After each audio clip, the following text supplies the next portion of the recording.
सत्य, विश्वास आणि वेग म्हणजेच पुणे हेराल्ड. धाराशिव जिल्ह्यातील निसर्गाचा कोप पाहायला मिळाला आहे.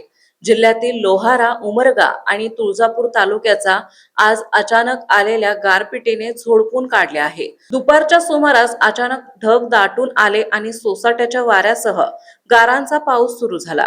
या गारपिटीचा सर्वाधिक फटका शेती पिकांना बसला आहे. काढणीला आलेल्या द्राक्ष बागा, आंबा, संत्री आणि रब्बी हंगामातील पिकाचे मोठे नुकसान झाले आहे.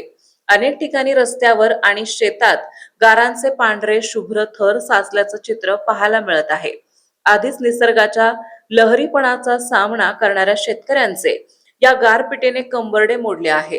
तुळजापूर परिसरात देवदर्शनासाठी आलेल्या भाविकांचीही या पावसामुळे मोठी धांदल उडाली. प्रशासनाने तातडीने नुकसानीचे पंचनामे करून भरपाई द्यावी अशी मागणी आता जोर धरत आहे.